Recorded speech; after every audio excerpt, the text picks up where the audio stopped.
জাতীয় ভোক্তা অধিকার সংরক্ষণ অধিদপ্তরের আমাদের নিজস্ব স্টুডিও থেকে আমরা আজকে একটি বিশেষ আলোচনা সভা করছি। এটির একটি প্রেক্ষাপট আছে এবং এখানে আমার আগে পরিচয় করিয়ে দিই। আমার ডান পাশে আছেন অ্যাডভোকেট লুবনা ইয়াসমিন। তিনি একজন ভোক্তা হিসেবে আমাদের এখানে অভিযোগকারী, এবং আমার বাম পাশে আপনারা চেনেন আমাদের ঢাকা জেলার সহকারী পরিচালক জনাব জব্বার মন্ডল আছে, এবং আমার সর্ববামে আছেন সানভিজ বাই তনির স্বত্বাধিকারী। তাদের এই প্রতিষ্ঠানের বিরুদ্ধে একটা অভিযোগ হয়েছিল, সেই বিষয়ে আমরা একটু আলোচনা করার জন্য, এবং এটি অনেকগুলো আমাদের আলোচনার মাধ্যমে পরিষ্কার হবে আশা করি। সেই কারণে আমরা আজকে এই স্টুডিওতে আমরা সবাইকে ডেকেছি। মূলত যে প্রেক্ষাপটটা সেটি হলো, আমাদের যিনি অভিযোগকারী জনাব লুবনা ইয়াসমিন, তিনি একটি প্রোডাক্ট কিনেছেন ফেসবুকে বিজ্ঞাপন দেখে, এবং সেই প্রোডাক্টটা উনি যে ফেসবুকে বিজ্ঞাপন দেখে কিনেছেন সেখানে সেই অনুযায়ী প্রতিশ্রুত পণ্য যেটি সরবরাহ করেনি, এর পরবর্তীতে তিনি সেই প্রতিষ্ঠানের বিরুদ্ধে তাদের সাথে আপনার যোগাযোগের চেষ্টা করেছে। উনি কাঙ্ক্ষিত উত্তর না পাওয়ার পরে তিনি আমাদের এখানে সংশ্লিষ্ট ধারায় অভিযোগ করেন।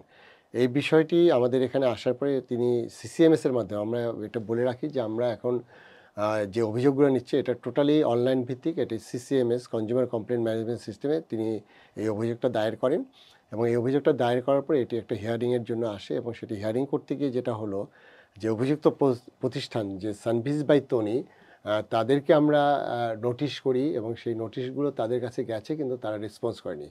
তার প্রেক্ষিতে তিনি এখানে প্রতিকার পাননি, এবং সেই বিষয়টি আমরা ফিজিক্যালি তদন্তের জন্য গতকালকে তাদের একটি বড় শোরুম যেটি আছে সেটি হলো আমাদের পুলিশ প্লাজায়, সেই শোরুমে আমরা যাই, এবং সেখানে আমাদের লোকজন যায়, এবং সেখানে জব্বার মণ্ডলের নেতৃত্বে, এবং সেখানে যে বিষয়টি দাঁড়িয়েছে সেখানে বিজ্ঞাপনে বলা হয়েছে যে এটি পাকিস্তানি পণ্য, কিন্তু তারা যে পাকিস্তানি পণ্য যে বিক্রি করছে সেটার জন্য প্রপার ডকুমেন্ট দিতে পারেনি, এবং তার প্রেক্ষিতে এবং সেখানে যে পণ্যগুলো বিক্রি করছে সেটার সোর্সগুলো তারা ওখানে দেখাতে পারেনি।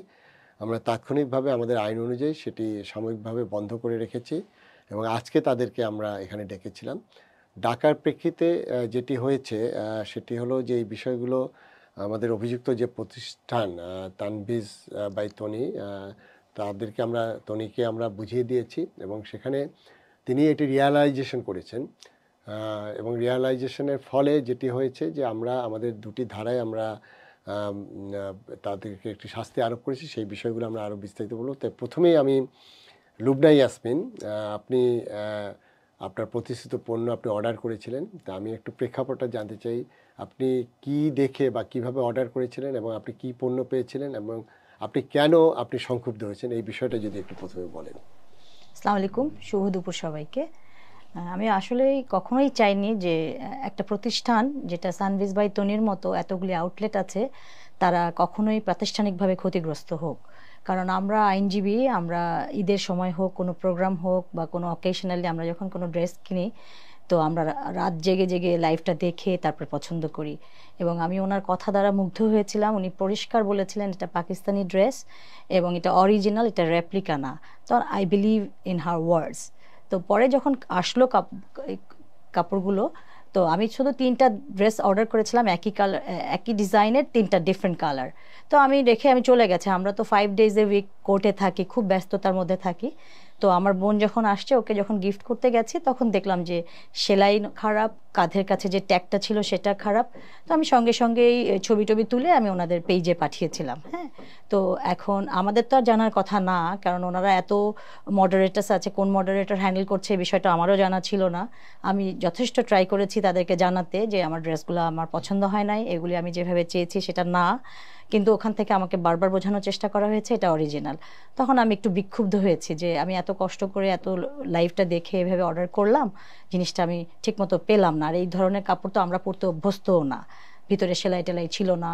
তো যাই হোক, পরে আমি অনলাইনে আমি যখন ফেসবুকে লিখলাম জিনিসটা, আমার অনেক যারা কলিগস ফ্রেন্ডস আইনজীবী আছে তারাও জানালো আমাদেরকে বিষয়টা যে এরকম হচ্ছে, অনেকগুলো পেজ এরকম করছে, দেখানোর সময় অরিজিনালগুলো দেখাচ্ছে আর পাঠানোর সময় নিজস্ব প্রোডাক্ট পাঠাচ্ছে, দেশি প্রোডাক্ট, এবং সেলাই টেলাইগুলো অত স্ট্যান্ডার্ড না।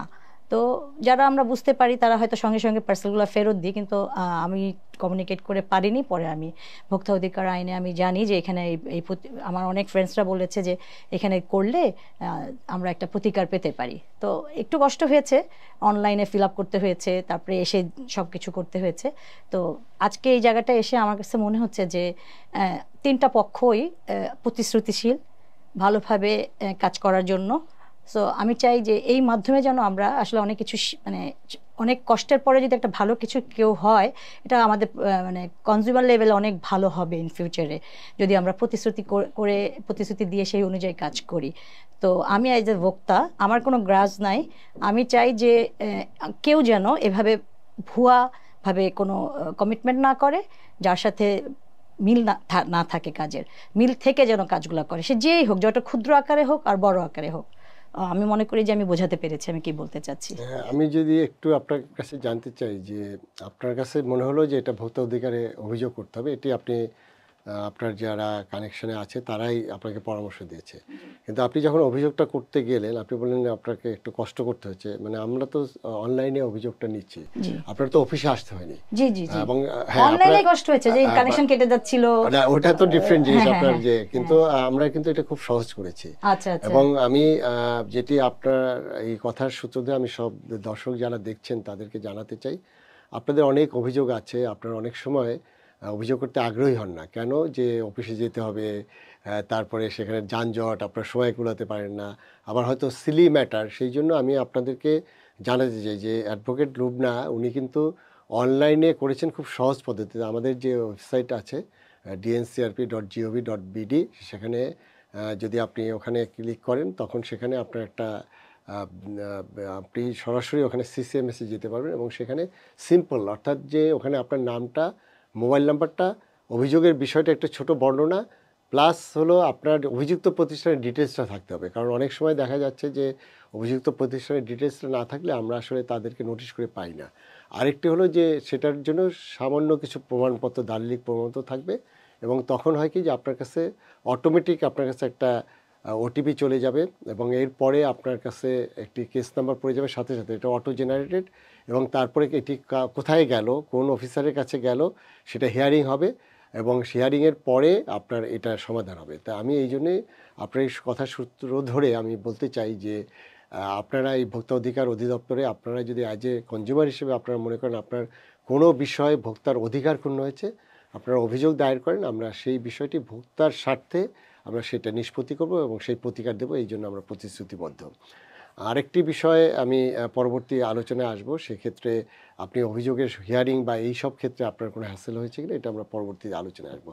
ঠিক এই মুহূর্তে আমাদের এই প্রতিষ্ঠানের যে অভিযান পরিচালনা করেছে আমাদের আব্দুল জব্বার মণ্ডল, একটু আমি জব্বার মণ্ডলের কথা শুনি যে আপনি যে এখানে গেলেন এবং সেখানে আপনি কি ফাইন্ডিংস পেলেন এবং কেন আপনি এই প্রতিষ্ঠানটা বন্ধ করলেন এবং কেনই বা আপনি আজকে এই প্রতিষ্ঠানের যিনি মালিক তাকে ডেকেছেন এবং সেই ডাকার পরে এখানে কি সমাধান হলো, এই বিষয়টা যদি একটু আপনি বলেন। ধন্যবাদ স্যার। স্যার আপনি ইতিমধ্যে সিনপসিস বলেছেন যে অভিযোগকারীর অভিযোগের প্রেক্ষিতে যখন অধিদপ্তর থেকে অভিযুক্ত প্রতিষ্ঠানে জিপি এর মাধ্যমে নোটিশ জারি করা হয় শুনানিতে উপস্থিত হয়ে ব্যাখ্যা দেওয়ার জন্য, এবং একই সাথে অভিযুক্ত প্রতিষ্ঠানের হোয়াটসঅ্যাপ নাম্বারটাও আমরা কালেকশন করেছিলাম এবং হোয়াটসঅ্যাপে এই নোটিশটা পাঠানো হয়েছিল, ওনারা সিনও করেছেন, এমনকি টেলিফোনে জানানো হয়েছে যে শুনানির তারিখ উপস্থিত হয়ে ব্যাখ্যা দিতে হবে। কিন্তু শুনানির দিন অভিযোগকারী উপস্থিত হলেও অভিযুক্ত প্রতিষ্ঠানের কোনো রেসপন্স পাওয়া যায়নি। তো 3 মাধ্যমে যখন আমরা নিশ্চিত করলাম যে শুনানির তারিখে উপস্থিত হতে হবে, তারা কোনো কারণে অনুপস্থিত থাকতেও পারতো কিন্তু বিষয়টি জানাতে পারতো, সেটিও জানায়নি। এরপরে স্যার আপনার নির্দেশনা অনুযায়ী আমরা এই অভিযুক্ত প্রতিষ্ঠানের সরেজমিনে তদন্ত করার জন্য আমরা গেলাম আমাদের টিম নিয়ে, গুলশান থানা পুলিশের সহযোগিতা নিয়ে। ওখানে যাওয়ার পর আমরা যেটি দেখলাম যে 2 জন ম্যানেজার ছিলেন, একজন ম্যানেজার এবং একজন অ্যাসিস্ট্যান্ট ম্যানেজার। তো ওনারা সেভাবে কোঅপারেট করতে পারছে না, এবং তাদের কাছে যখন আমরা বললাম যে এরকম অভিযোগের একটি নোটিশ আমরা জারি করেছিলাম, পেয়েছেন কিনা, ম্যানেজার সাহেব বলেন যে হ্যাঁ তারাও নোটিশ পেয়েছেন কিন্তু রেসপন্স করা হয়নি। এরপরে আমরা বললাম যে যেহেতু নোটিশ পেয়েছেন তাহলে অভিযোগের বিষয়টি জানেন আপনারা, তো পাকিস্তানি ড্রেস বলে যে ড্রেসটা বিক্রি করেছেন এটি পাকিস্তানি কিনা, মৌখিকভাবে যদিও তারা বলছে যে পাকিস্তানি, কিন্তু তার সপক্ষে কোনো রকমের ডকুমেন্ট তারা দেখাতে পারেনি এবং তাদের কাছে ছিল না। এবং আমরা যে কোশ্চেনগুলো করেছি কোনো কোশ্চেনের তারা সন্তোষজনক জবাব দিতে পারে নাই। তো এরপরে পুলিশ প্লাজার যে অ্যাসোসিয়েশন ছিল ব্যবসায়ীদের সেক্রেটারি সাহেব আসলেন, উনি এসে আমাদের সাথে কথা বললেন এবং উনি আশ্বস্ত করলেন যে ঠিক আছে, যেহেতু অপরাধ করেছেন এবং পাকিস্তানি নাম দিয়ে দেশের অভ্যন্তরে তৈরি যে পোশাক সেগুলোই বিক্রি করছেন, এটি কিছুটা তারাও বুঝতে পেরেছেন এবং স্বীকার করলেন। তো জনস্বার্থে এই প্রতিষ্ঠানটির সকল প্রকার কার্যক্রম সাময়িকভাবে বন্ধের আদেশ দেওয়া হলো এবং পরের দিন অর্থাৎ আজকে সকালে অধিদপ্তরে উপস্থিত হয়ে প্রয়োজনীয় ডকুমেন্ট সহ ব্যাখ্যা দিতে নির্দেশ দেওয়া হলো। এরই প্রেক্ষিতে স্যার এই অভিযুক্ত প্রতিষ্ঠানের প্রতিনিধি নিজেই আসছেন এবং তারা যে ডকুমেন্ট নিয়ে আসছেন একটি তৃতীয় পক্ষ থেকে আউটসোর্সিং এর মাধ্যমে মূলত এই ড্রেসগুলো তারা ক্রয় করে থাকেন। এলিফ্যান্ট রোডের এলসি নামের একটি প্রতিষ্ঠান, কিন্তু সেই ক্যাশ মেমোতে আমরা দেখলাম সেই প্রতিষ্ঠানের কোনো ঠিকানা দেওয়া নেই, কোনো টেলিফোন নাম্বার বা কোনো মোবাইল ফোনও দেওয়া ছিল না, ব্ল্যাঙ্ক একটি ক্যাশ মেমোর মতো, যেটি ক্যাশ মেমো বললে আমাদের কাছে যথাযথ মনে হয়নি। তো টেলিফোন নাম্বার যেহেতু নেই, ফলে অভিযুক্ত প্রতিষ্ঠানের যিনি আসছেন ম্যানেজার সাহেব আসছেন, ম্যানেজার সাহেবের কাছ থেকে ওই প্রতিষ্ঠানের কন্ট্যাক্ট নাম্বার আমরা নিলাম এবং সরাসরি আমরা লাউড স্পিকারে ফোন দিলাম, দিয়ে লাউড স্পিকারে শুনতে চাইলাম যে আপনি এই ড্রেসগুলো বিক্রি করেন কিনা সানভিস বাই টনি এই প্রতিষ্ঠানের কাছে। তারা জানিয়েছেন যে বিক্রি করেন, দুই রকম পোশাক তারা বিক্রি করেন, পাকিস্তানি ড্রেসও বিক্রি করেন, আবার কপি প্রোডাক্ট, উনি ওনার ভাষায় বলেছেন যে কপি প্রোডাক্ট নকল প্রোডাক্টও তারা বিক্রি করেন। এবং যেগুলো নকল বিক্রি করেন তাতে বোঝা গেল যে সেগুলোর ক্যাশ মেমোটা যথাযথ দেয় না, সেখানে ক্যাশ মেমোতে তাদের প্রতিষ্ঠানের কোনো নাম ঠিকানাও থাকে না। তো তাতে করে প্রমাণিত হলো যে আসলে এটি নকল প্রোডাক্ট তারা বিক্রি করছে। এরপরে অভিযুক্ত প্রতিষ্ঠান এর স্বত্বাধিকারী যেহেতু নিজেই আসছেন, উনি মৌখিকভাবে দুঃখ প্রকাশ করলেন এবং ভবিষ্যতে এইরকম অপরাধমূলক কার্যক্রম থেকে বিরত থাকবেন মর্মে অঙ্গীকার দিলেন, একই সাথে লিখিত স্টেটমেন্ট দিলেন। এর প্রেক্ষিতে স্যার ওনাকে আমরা অফার দিলাম যে ঠিক আছে, তাহলে তো আমাদের একটা স্টুডিও আছে, আমাদের মহাপরিচালক মহোদয়ের সাথে যদি আমরা কথা বলে স্যারকে যদি সম্মত করাতে পারি তাহলে এরকম একটু আলোচনা, যাতে করে এখানে হাজার হাজার কাস্টমার রয়েছেন যেনারা এই প্রতিষ্ঠানের প্রতি বিরূপ মন্তব্য করছেন, তারা যেন বিষয়টা স্পষ্ট ধারণা পেতে পারেন যে আসলে আমরা কি অ্যাকশন নিলাম বা ভবিষ্যতে তাদের করণীয়টা কেমন হতে পারে। এই বিষয়ে মহাপরিচালক মহোদয় যদি দিক নির্দেশনা দেন তাহলে সবার জন্যই কল্যাণকর হবে। ধন্যবাদ আব্দুল জব্বার মণ্ডলকে। তিনি অভিযানের প্রেক্ষাপট এবং তিনি কি ফাইন্ডিংস পেলেন সেই বিষয়ে এখানে আলোচনা করলেন। তা আমি ঠিক এই মুহূর্তে সানভিস বাই তনির যিনি স্বত্বাধিকারী তনির বক্তব্য আমি শুনবো যে এই বিষয়ে ওনার এক্সপিরিয়েন্সটা কি। প্রথমত যে উনি বিজনেস করেন, তিনি যে বিজনেস করছেন, আমি বলবো যে বিজনেস করতে গেলে বিজনেসের যে ইথিক এবং যে আইন কানুন এগুলো কিন্তু সব কিছু প্রতিপালন করতে হবে। প্রথমত যেটি আছে সেটি হলো আপনি যখন একটি প্রচার করবেন যে একটি পাকিস্তানি ড্রেস বা আপনার অন্য দেশের, সেখানে প্রচার করলে এটির সোর্সিংটা কি হয়, আপনি ইম্পোর্ট করবেন না হলে আপনি সোর্স করবেন, সেই সোর্স যার কাছ থেকে করছেন তিনি আপনাকে প্রতারণা করছে কিনা সেই বিষয়টি আপনি নিশ্চিত হবেন। এখানে বলার কোনো সুযোগ নেই যে আমি তো অমুকের কাছ থেকে নিয়েছি, উনি বলেছিলেন, উনি বলেছেন। আপনি যেহেতু বিজনেস করেন আপনার কিন্তু সেই ক্ষেত্রে আপনাকে নিশ্চিত হতে হবে যে এই প্রোডাক্টগুলো উনি আপনাকে পাকিস্তানি বলে বিক্রি করেছেন, অতএব আপনার কিন্তু ওনাকে কিন্তু কনজিউমাররা চেনে না, ভোক্তারা চেনে না, ভোক্তারা চেনে হলো আপনাকে, যেহেতু আপনি বিক্রি করছেন, অথবা এটা আপনার রেসপন্সিবিলিটির মধ্যে পড়ে। এবং দেশের প্রচলিত আইন অনুযায়ী ব্যবসা করবেন এবং সেখানে বাণিজ্য মন্ত্রণালয় এবং আমাদের ভোক্তা অধিকারের 54 ধারায় এই বিজনেস যারা এন্টিটি আছে তাদেরকে কিন্তু প্রোটেকশন দেওয়ার কথা বলা হয়েছে। আপনি অনেক স্ট্রাগল করে আজকে এই বিজনেস দাঁড় করিয়েছেন। আমরা চাই না যে এই ঘটনার পরে আপনার বিজনেস বা এটি মানে একটি ক্ষতিগ্রস্ত হোক, এই কারণে আমরা এখানে এসেছি এই বিষয়টা পরিষ্কার হওয়ার জন্য। এবং সেই জায়গায় আমি আপনাকে যেটা অনুরোধ করব, এবং সেটি হলো যে আমি পরে কিছু ফাইন্ডিংস দেব, তার আগে বলবো যে আপনি কি বুঝতে পেরেছেন যে আপনি যে বিজনেসটা করছেন সেখানে আপনি কি ভুলগুলো করেছেন, এই বিষয়টা কি আপনি বুঝতে পেরেছেন, নাকি আমরা আপনাকে আমাদের এখান থেকে কোনো চাপে পড়ে বা আপনি এগুলো স্বীকার করছেন? এটা আপনি একদম পরিষ্কার করে আপনি একটু যদি বলেন, তাহলে প্রথমে আমাদের আলোচনাটা আমাদের সেকেন্ড পর্বে আমি নিয়ে যাব। সবাইকে আসসালামু আলাইকুম। এবং আমি সানভিজ বাই তনির স্বত্বাধিকার হিসাবে আমি নিজেই এখানে আসলাম। প্রথমত হচ্ছে আমরা আসলে অনেক কিছু জানতাম না, বা আমরা যারা অনলাইন থেকে, শুধু আমি না, আমি বলবো যারা অনলাইনে বিজনেস করে আমার মতো, আমি বলবো যে 98% উদ্যোক্তা অনেক আইন কানুন হয়তো জানে না, বিশেষ করে যারা ফেসবুক থেকে আমরা উঠে আসছি।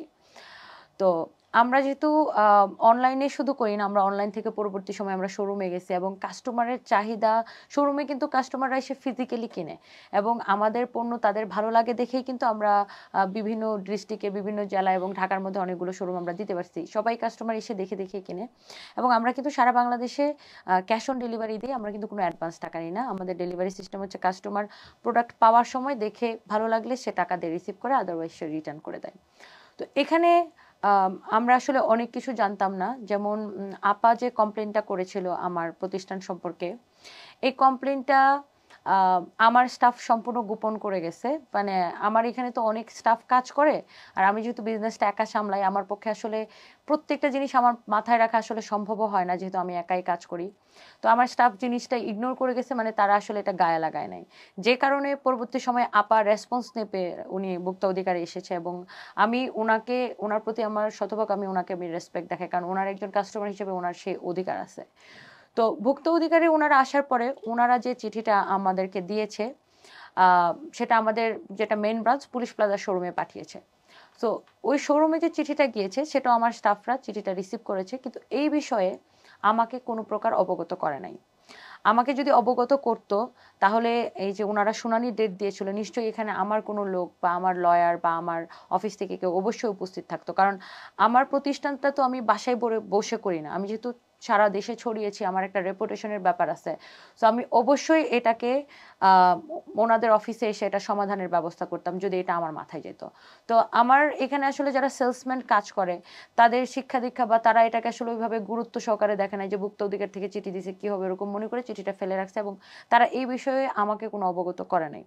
সো গতকালকে ওনারা যখন আমাদের শোরুমে গেল, তখন আমি আসলে বিষয়টি জানতে পারি, এবং জানতে পেরে আমার নিজের ডেফিনেটলি, আমার যেহেতু এটা মেইন ব্রাঞ্চ, আমার অনেক খারাপ লেগেছে, এবং আমি তখন ছিলাম রাজশাহীতে।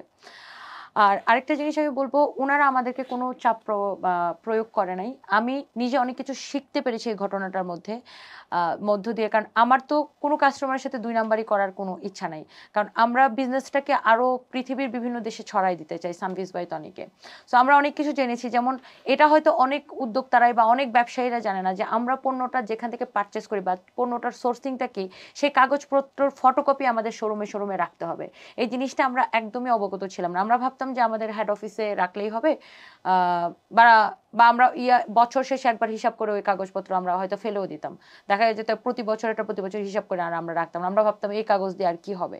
সো আমরা যে পারচেস করি, আমরা যেই দেশ থেকেই পারচেস করি বা যেখানকার, বা বাংলাদেশ থেকে বানাই, বা আমরা ইন্ডিয়া থেকে আনি বা পাকিস্তানি থেকে আনি বা থাইল্যান্ড, চায়না, যেটা হোক, আমরা দেখা যেত বছর শেষে কাগজগুলো আমরা ফেলে দিতাম। আমরা জানতামই না যে কাগজগুলো আসলে শোরুমে রাখতে হবে।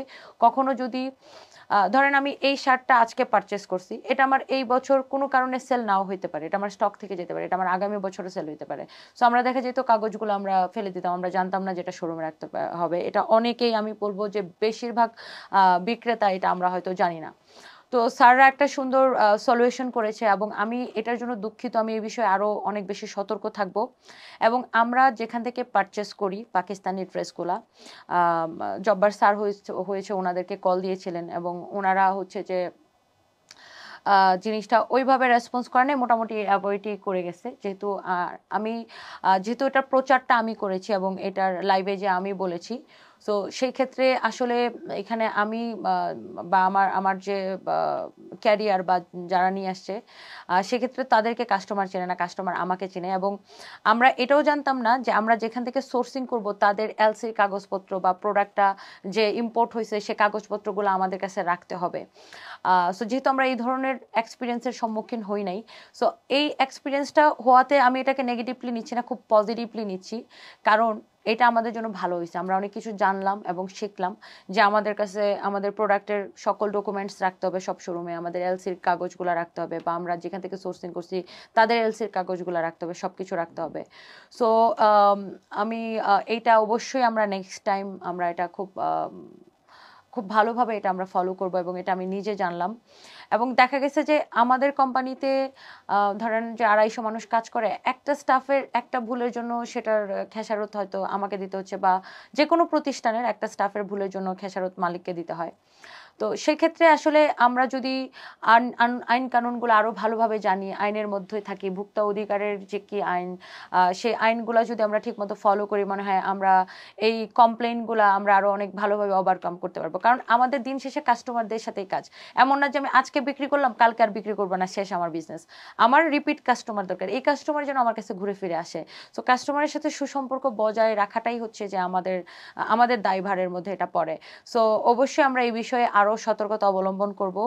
এবং আমার স্টাফরা যে আপাকে রেসপন্স করে নাই, এটার জন্য আমি আসলে আন্তরিকভাবে আমি দুঃখিত। আমি যদি এটা জানতাম, নিশ্চয়ই আমার কোম্পানির রেপুটেশন খারাপ করার জন্য জিনিসটা এত দূর আসতে দিতাম না, আমি সাথে সাথে আপনাকে এটা সলভ করতাম। ইভেন আমি যখন লাইভ করি, কোনো কাস্টমার যদি কমপ্লেন করে যে এরকম সমস্যা, আমার চোখে সেই কমপ্লেনটা পড়লে আমি ইনস্ট্যান্ট সেটা সলভ করে দেওয়ার চেষ্টা করি। সো আমরা আরও অনেক কিছু নিয়ম কানুন স্যারের থেকে জানলাম, এবং ডকুমেন্টসের বিষয়গুলো আমরা ক্লিয়ার হলাম। সো এই বিষয়ে আমরা সর্বদা সতর্কতা অবলম্বন করবো। এবং আমি আরেকটা জিনিস ক্লিয়ার করতে চাই, এইটার জন্য স্যারেরা আমাকে কোনো চাপ প্রয়োগ করে নাই, কোনো প্রেশার করে নাই। আমি উইলিংলি, কারণ যেহেতু অনেক উদ্যোক্তারা আমাকে ফলো করে, সো আমার মাধ্যমে বাংলাদেশের আরও বহুত উদ্যোক্তাদের এটা জানা দরকার আছে যে কি কি ডকুমেন্টেশন আমাদের রাখা প্রয়োজন, বা কি কি রাখলে আমরা আসলে কোনো ঝামেলায় পড়বো না। সো কাস্টমার এবং ব্যবসায়ের মধ্যে একটা সুসম্পর্ক বজায় রাখা অনেক বেশি জরুরি।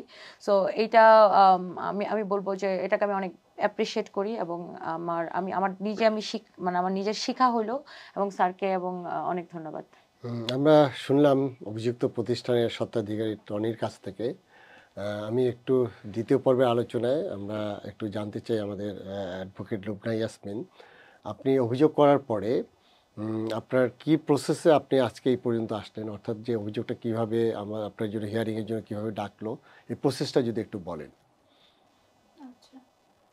আচ্ছা, আমি যখন অনলাইনে জিনিসটা সাবমিট করলাম, তো কিছুদিনের মধ্যে আমি দেখলাম যে আমার কাছে মোবাইলে একটা মেসেজ আসলো যে আপনার পিন নাম্বার এইটা, অভিযোগ নাম্বার এইটা, এই অনুযায়ী আপনার 9 তারিখে আপনার একটা হিয়ারিংয়ের ডেট পড়বে।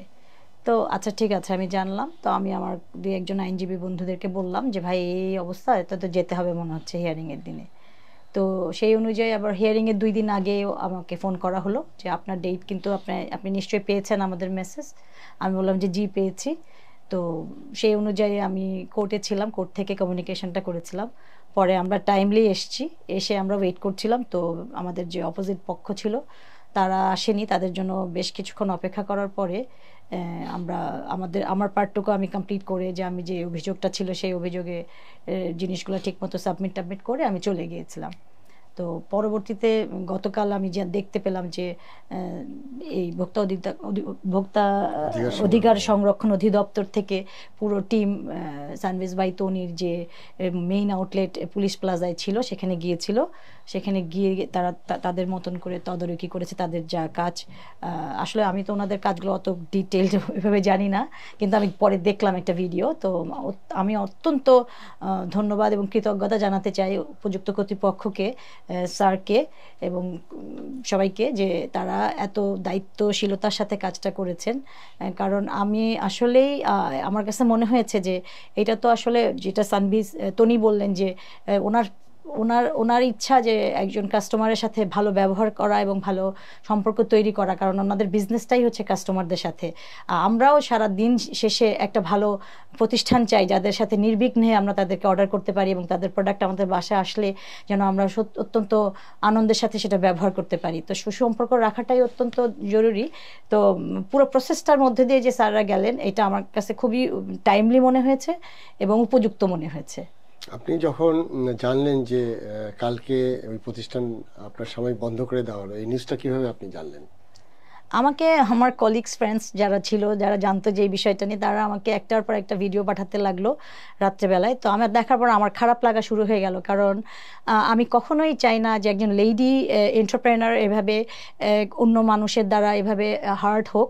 কারণ মন্তব্যগুলো এত বাজে বাজে মন্তব্য আসতেছিল, যেটা আনবিলিভেবল। আমাদের দেশের অনেকেই আছে যারা মন্তব্য করে এবং যারা সাংবাদিক, তারা এত বাজেভাবে রিপোর্ট করছিল এবং এত বাজেভাবে লাইন এবং হেডিংস দিয়ে তাকে হ্যারাস করার চেষ্টা করছিল, যেটা আমার কাছে খুব খারাপ লেগেছে। কারণ being a women, I always respect another women. এবং ওই বিষয়টার জন্য কিন্তু আমি আজকে এখানে বসেছি যে আমরা আসলে অনেক ক্ষেত্রেই মানে এটি হলো যে সোশ্যাল মিডিয়া, এটাকে আসলে প্রপার আমি কীভাবে ব্যবহার করব, এটি তনির জন্য এটা প্রযোজ্য যে এমন কিছু ওখানে বলা যাবে না যেটি আসলে আমাদের সমাজকে ইফেক্ট করে, এবং এটি কিন্তু খুব ইম্পর্টেন্ট। এবং সেখানে আমরা যারা, এটা যেহেতু ওপেন, এখানে তো কেউ কন্ট্রোল করতে পারছে না, সেখানে মন্তব্যগুলো এমনভাবে আসা উচিত যেটি আসলে আমাদের সামাজিক যে অবক্ষয়, কারণ এগুলো কিন্তু আমাদের ছোট বাচ্চারাও দেখছে, আমাদের মুরব্বীরাও দেখছে, সবাই দেখছে। তো এটা কিন্তু একটা সমাজের জন্য একটি বড় বার্তা বহন করে। তো এই কারণে আমি যেটি বলবো যে তনির ক্ষেত্রে, যে আপনি যে লাইভগুলো করেন সেখানে আমি মনে করি যে আরেকটু বোধহয় সচেতন হতে হবে। আর বিশেষ করে ভোক্তা অধিকারের বিষয়গুলো যেখানে আছে, আপনাকে যে প্রতিশ্রুতি দিতে হবে, আমি আশা করব যে সেই প্রতিশ্রুতি অনুযায়ী আপনি সেই ভোক্তার সেই প্রতিশ্রুতি রক্ষা করবেন। আমি এই পর্যায়ে জব্বার মণ্ডলকে একটু বলবো যে এটি তো আপনি বিচার করলেন, আমাদের দুটো ধারায় আপনি তাদেরকে জরিমানা করেছেন, এবং তার মধ্যে একটি আছে যে ওনার অভিযোগের ধারা, আরেকটি আছে আমাদের নিজস্ব ধারায়, এবং সেখানে আপনারা কি জরিমানা করলেন, এবং আমাদের আইন অনুযায়ী ভোক্তা অধিকারের যে আইন আছে সেখানে একটি পার্সেন্টেজ, অর্থাৎ 25% যিনি অভিযোগ করেন তিনি এটি প্রাপ্ত হন। সেখানে একটু এই প্রসেসটা কিভাবে হলো সেটা যদি একটু আপনি বলেন। ধন্যবাদ স্যার। যেহেতু গতদিন তদন্ত সম্পন্ন হয়নি, আজকে অভিযুক্ত প্রতিষ্ঠান অধিদপ্তরে শুনানিতে উপস্থিত হয়ে তারা তাদের যে ডকুমেন্ট সেগুলো দেখাতে পারে নাই, এবং যেখান থেকে সোর্স করেন তাদের যে ক্যাশ মেমো সেটিও যথাযথ ছিল না। পরে কন্ট্যাক্টে মোবাইল ফোনের মাধ্যমে আমরা যেটি জানতে পারলাম যে এটি কপি প্রোডাক্টও ইনি ক্রয় করেন এবং আসল প্রোডাক্টও ক্রয় করেন, এমনটি জানিয়েছেন। স্যার আপনার অনুমতি সাপেক্ষে এটিও আমরা একটু ভেরিফাই করে দেখব স্যার পরবর্তীতে। এরপরে যেহেতু অভিযুক্ত প্রতিষ্ঠানের পক্ষ থেকে স্বত্বাধিকারী নিজেই স্বেচ্ছায় সজ্ঞানে তাদের উপর আনিত যে অভিযোগ সেটি স্বীকার করে নিয়েছেন, এবং ভবিষ্যতে এই ব্যাপারে আরও সচেতন থাকবেন এবং ভোক্তারা যেন কোনোভাবে প্রতারিত না হন এবং ভোক্তারা যেন সন্তুষ্ট থাকেন এই বিষয়ে তারা সতর্ক থাকবেন মর্মে কমিটমেন্ট দিয়েছেন। এই আলোকে যথাযথ পণ্য যথাযথভাবে সরবরাহ না করার অপরাধে ভোক্তা অধিকার সংরক্ষণ আইন 2009 45 ধারা অনুযায়ী অভিযোগের প্রেক্ষিতে 50,000 টাকা জরিমানা আরোপ এবং আদায় করা হয়েছে। একই সাথে মিথ্যা বিজ্ঞাপন দ্বারা ক্রেতা সাধারণকে প্রতারণা করার অভিযোগে 44 ধারা অনুযায়ী 2 লক্ষ টাকা জরিমানা আরোপ এবং আদায় করা হয়েছে স্যার। এখন এই দুটি ধারায় যে আপনি জরিমানা করলেন, 50,000 টাকা প্রতিষ্ঠিত পণ্য দেয়নি, সেটা 44 ধারা অনুযায়ী, এবং 45 ধারায় আপনি 2 লক্ষ টাকা জরিমানা করেছেন। এই টাকার কোন অংশটা আমাদের যিনি অভিযোগকারী অ্যাডভোকেট লুবানা ইয়াসমিন পাবেন, এই জিনিসটা একটু পরিষ্কার হওয়া দরকার, কারণ এখানে আবার কনফিউশন তৈরি হতে পারে। আর এটি কেন বলা দরকার, অর্থাৎ অভিযোগ করলে সেই অভিযোগের তো নিষ্পত্তি হয় এবং সেখানে 25% টাকা পাওয়া যায়। এটি কেন এই আইনে করা হয়েছে, এইটা এই জন্যই করা হয়েছে যে মানুষ যাতে অভিযোগ করতে আগ্রহী হয়, এবং আমি ওই মেসেজটাই দিতে চাচ্ছি। এটা একটু যদি আপনি ব্যাখ্যা করেন যে উনি আসলে কত টাকা পাবেন এই মুহূর্তে। অভিযোগকারীর অভিযোগের প্রেক্ষিতে, অর্থাৎ অভিযোগের যে প্রেক্ষাপট সেটি প্রমাণিত হওয়ার কারণে মূলত অভিযুক্ত প্রতিষ্ঠানকে 50,000 টাকা জরিমানা আরোপ করা হয়েছে এবং আদায় হয়েছে। এই 50,000 টাকা 25% হিসাবে 12,500 টাকা অভিযোগকারী পাবেন। এটা আমরা এখন হস্তান্তর স্যার, করব। এটা আপনার মাধ্যমে আচ্ছা, আমরা আর আপনার অন্য যে 2 লক্ষ টাকা এটি আর কি হবে? 44 ধারায় যে 2 লক্ষ টাকা জরিমানা আরোপ করা হয়েছে এটি সরকারি কোষাগারে সম্পূর্ণটা ইতিমধ্যে জমা হয়েছে স্যার। আচ্ছা, ঠিক আছে, আমরা এটা জানলাম। আমরা আগে একটু হস্তান্তর করে এরপরে পরবর্তী আলোচনা একটু আসবো। এখানে আপনার 12,500 টাকা, এটি আপনার মানে আপনার ওই অভিযোগের 50,000 টাকা 25% আপনি পেলেন। এবং আমি ভোক্তাদেরকে উদ্বুদ্ধ করব, মানে এইভাবে অভিযোগ করলে কিন্তু টাকাও পাওয়া যায়, সেই বিষয়টি যে অভিযোগ করার জন্য আমি বলবো। ধন্যবাদ আপনাদেরকে। আমি তো ছোট প্রশ্ন করতে পারি না হ্যাঁ, এখানে? শিওর। এই যে 12,500 টাকা পেলাম, এটা 50,000 টাকা জরিমানা 25%, কিন্তু আমি যে কাপড়গুলো কিনেছিলাম যেগুলি আমি ফেরত দিতে চাই ওটা ওটা একটা recover- আলাদা জিনিস, ওটা রিকভার হবে, ওটা ওটা রিকভার হবে, ওটা ওই আইন অনুযায়ী ওকে। আপনার যে প্রতিষ্ঠিত পণ্য সেটি আপনি পাবেন, এটা হলো অতিরিক্ত। আচ্ছা আচ্ছা। এখন আমি তনি যিনি আছেন এখানে, সেখানে অনেকগুলো বিষয় বেরিয়ে আসছে, সেটি হয়তো আপনি আপনার অজানায় বা আপনি জানতেন না, সেগুলো কিন্তু কোনো এক্সকিউজ না আইনের জি ভাষা। স্যার, জি স্যার। তো এখানে ফার্নিশগুলো কি, এই জিনিসটা একটু সবার জানা দরকার, এবং সেই জন্যই আমি আজকে এখানে বসেছি। প্রথম কথা হলো যে আপনি যে প্রোডাক্টটাই আপনি বিক্রি করবেন সেটির সোর্স আপনাকে নিশ্চিত হতে হবে। আপনি নিজে ইম্পোর্ট করলে সেই ডকুমেন্ট থাকতে হবে, অথবা অন্য জায়গা থেকে যদি আপনি কারো কাছ থেকে সোর্স করেন, সেখানে যদি বলে যে এটি বাংলাদেশি পণ্য, তাহলে আপনি বাংলাদেশি পণ্য হিসেবে বিক্রি করতে হবে। এটি যদি বলে পাকিস্তানি পণ্য বা অন্য দেশের পণ্য, তাহলে আপনার সেই ডকুমেন্টগুলো নিয়ে আপনাকে নিশ্চিত হয়েই কিন্তু আপনার ফেসবুকে লাইভে আসতে হবে। প্রবলেমটা হচ্ছে কি, অনেক সময় আপনি বিশ্বাস করেছেন আপনার ভেন্ডারকে বা আপনার সোর্সকে, জি স্যার, সেই বিশ্বাসটা আমরা কিন্তু ভোক্তা কিন্তু তাকে চেনে, ভোক্তা কিন্তু আপনাকে চেনে। জি স্যার। অতএব এই জায়গাটায় আপনাকে যে এখন যে বিজনেসটা আজকের পর থেকে যেটা কন্টিনিউ করবেন, সেখানে আপনি এটা নিশ্চিত হয়েই তারপরে আপনি অবশ্যই স্যার। ফেসবুকে লাইভ করবেন বা যেটা করবেন সেটা আপনি করবেন, নাম্বার 1। নাম্বার 2 হলো আপনার যেগুলো আউটলেটগুলো আছে সেখানে এখনও মেবি আপনার এরকম প্রচুর পণ্য আছে, স্বাভাবিকভাবেই, যেহেতু আপনার মানে ব্যবসার অনেক ছড়িয়ে ছিটিয়ে আছে। সেই জায়গাটা আমরা 7 দিন সময় দেব। এই 7 দিন সময়ের মধ্যে আপনি এই প্রোডাক্টগুলো যেসব জায়গা থেকে সোর্স করেছেন এবং সেই সোর্স অনুযায়ী ওখানে যদি স্টিকার ভিন্ন লাগানো থাকে, সেই স্টিকারগুলো আপনি এই 7 দিনের মধ্যে আপনি সেগুলো চেঞ্জ করে আসল যে পণ্য, যদি এটা মেড ইন বাংলাদেশ হয়, আমরা একটু গর্ব করি, আমরা দেশের সারা ওয়ার্ল্ডে আমরা বিশ্বের সব জায়গায় আমরা কাপড় নিয়ে আমরা ওয়ার্ল্ড লিডার। আমি এই কয়েকদিন আগে কেপটাউনে গেলাম, সাউথ আফ্রিকা, ওখানে অনেকগুলো শপে গেলাম, সেখানে H&M বলেন, আমাদের আদার্স যেগুলো ওয়ার্ল্ড ব্র্যান্ড কোম্পানি, সেখানে মেড ইন বাংলাদেশ দেখে মানে আমাদের গর্বে বুকটা ভেসে যায়। আর আমরা কেন মেড ইন বাংলাদেশ বলতে পারি না? আপনি ওই প্রোডাক্টটা যেটা বিক্রি করেছেন সেটি আপনি মেড ইন বাংলাদেশ যদি হয়, তো মেড ইন বাংলাদেশ বলে বিক্রি করেন, এবং সেটি আমার দেশেরও তো ব্র্যান্ডিং হচ্ছে। তা আমি আশা করব যে এই বিষয়টা আপনারা নজর দিবেন। প্রতিটা প্রোডাক্ট যেটা সোর্স করেছেন এবং আপনি ফেসবুকে লাইভ করে যে অ্যাডভার্টাইজমেন্ট করেন, সেই জায়গাটায় আপনার একটা যেতে হবে। আরেকটি জায়গা আছে যে আপনি একটি দোষারোপ করেছেন, অনেকটা এড়িয়ে গেছেন, যে আপনার স্টাফরা আপনাকে জানায়নি। এটি বলা যাবে না, কারণ আপনি হলো এই প্রতিষ্ঠানের প্রধান, আপনাকে এটা নিশ্চিত করতে হবে। অর্থাৎ আপনি ওই রকম একটা স্টাফ গ্রুপ নিতে হবে বা ট্রেন্ড লোক নিতে হবে যারা এই জিনিসগুলোকে ওইভাবে হ্যান্ডেল করে। এখন আপনার স্টাফের অপরাধে আজকে আপনি এখানে কাঠগড়ায় দাঁড়িয়েছেন, জি স্যার। তাহলে আপনার উচিত কি যে ওই ধরনের লোককে অ্যাপয়েন্ট করা যারা এই জিনিসটা রেসপন্স করবে। আমি বোধহয় ক্লিয়ার করতে জি পেরেছি। স্যার, জি স্যার। এখন ধরেন অনেক অভিযোগ যেগুলো আসে, সেখানে প্রয়োজনে আপনি এই অভিযোগ নিষ্পত্তির জন্য আপনি একটা 4-5 জনের একটা টিম বানান, যে তারা শুধু অভিযোগ যেগুলো আপনার কাছে আসবে আপনি কুইক রেসপন্স করবেন। এটা যদি করা যায় তাহলে কিন্তু এটি হয়তো আপনার কিছু কস্টিং হবে, কিন্তু আলটিমেট যেটা হলো আপনার বিজনেসের কিন্তু এখানে আরও প্রসার হবে বলে আমার বিশ্বাস। আরেকটি জিনিস হলো যে আমাদের যেগুলো আইনগুলো আছে সেগুলো তো বললাম, এবং সেখানে আপনার যেমন আমি অনেক ক্ষেত্রে এরকমও বিভিন্ন সময় আমি খবর পাই বা জানি যে হয়তো যে কালার দেখাচ্ছেন হয়তো সেই কালারের প্রোডাক্ট দিচ্ছেন না। তো সেই ক্ষেত্রে এই বিষয়গুলো খুব সচেতনভাবে, আপনি যে ভিডিওগুলো করেন, ফেসবুক লাইভ করেন, এটি আমার মনে হয় সচেতনভাবে করবেন।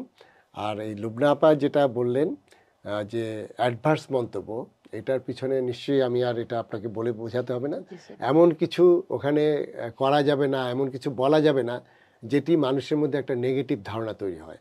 এই জায়গাটায় এটা আপনার ব্যক্তিগত বিষয়, এই বিষয়ে আমার কিছু বলার নেই। তারপর আমি আশা করব আপনি এই বিষয়ে সচেতন জি হবেন। স্যার। এখন ফাইনালি আমি আপনার মন্তব্য শুনে আমি এটা শেষ করব আজকে। সেটি হলো এই যে ওভারঅল যে কথাগুলো বললাম, জি স্যার। এখানে আপনি বিজনেসটা একটা অনেক বড় পর্যায়ে নিয়ে যাচ্ছেন এবং আপনার স্বপ্ন এটি সারা ওয়ার্ল্ডে ছড়িয়ে দেবেন। জি স্যার। আজকের যে ঘটনা ঘটলো বা এখানে আপনি কি মনে করছেন যে হ্যাঁ এটা আপনার বিজনেস ক্ষতি হলো নাকি এটি একটা পজিটিভ দিকে যাবে? এবং আমি যেটা মনে করি যে আপনি যদি এগুলো ফলো করেন এবং এটা যদি মানেন তাহলে এই যে কনজিউমারদের আপনার প্রতি যে আস্থা আছে বা সেটা কিন্তু আরও আপনার সেই আস্থাটা আরও সুদৃঢ় হবে বলে আমার বিশ্বাস। এই কারণে আমি যেগুলো পরামর্শ দিলাম এবং সেই অনুযায়ী বোধহয় আমরা 7 দিন আপনাকে আমরা অবজার্ভ করবো। 7 দিন পরে আমরা আপনার ওই প্রতিষ্ঠানগুলো আবার ভিজিট করব এবং সেখানে যদি ভিজিট করে দেখা যায় যে এটা আপনি কারেকশন করেননি, তখন কিন্তু আমাদের এই সবগুলো আউটলেটই কিন্তু আমাদের আবার বন্ধ করে দিতে হবে। তা আমি আশা করছি যে আপনি আমাদের মেসেজটা পেয়েছেন। আর আপনার যে আউটলেটটা আছে সেটি ওই যে আমাদের ডকুমেন্টগুলো দেখে টেখে এটা আমাদের খুব শিগগিরই আমরা এটা আপনার ওপেন করে দেবো, কিন্তু সেটা শর্ত সাপেক্ষে। অর্থাৎ এই কাজগুলো আপনাকে করতে হবে, এই কাজগুলো করলেই আপনাকে কিন্তু আমরা এই সুযোগটা দেবো। জি এখন স্যার। আপনি ফাইনালি একটু বলেন যে আমরা ওভারঅল যে কথাগুলো বললাম জি স্যার। সেখানে আপনি এটির জন্য অনুতপ্ত হয়েছেন, আপনি আপনার দোষ স্বীকার করেছেন, এই জন্য আপনি সেখানে অ্যাপোলজি চেয়েছেন, কিন্তু এটি তো যথেষ্ট নয়। এখন এই যে কথাগুলো বললাম সেখানে আপনার কি মতামত, প্লাস আপনি কি বুঝতে পেরেছেন যে এইগুলো আপনার করা উচিত এবং আপনি এখন মানে এখানে আমাদেরকে বা আমাদের মাধ্যমে ভোক্তাদেরকে একটু প্রতিশ্রুতি দিবেন যে আপনি আগে যেভাবে করছেন সেখান থেকে আজকের পর থেকে আপনি কিভাবে করতে চান সেই বিষয়টা যদি একটু বলেন আপনি। ধন্যবাদ স্যার।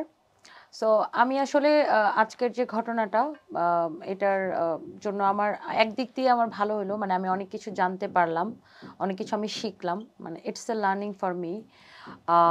আমি যেটা করব যে মানে শোরুমে যে ডকুমেন্টেশনগুলো আপনারা চেয়েছেন যে আমাদের পাকিস্তানি বা ইন্ডিয়ান পণ্যের, আমাদের যে সোর্সিং আছে সেখানের আমরা আমাদের যে জরুরি যে কাগজগুলো যেগুলো লাগবে লাইক এলসির কাগজ আমরা সবকিছু রেডি করব এবং বা আমরা সবকিছু গুছাবো, মানে আমরা একটা নিয়মের মধ্যে, অবশ্যই এই নিয়মগুলো আমাদের জানা অনেক দরকার ছিল এবং এই নিয়মের মধ্যেই আমরা করব ইনশাল্লাহ।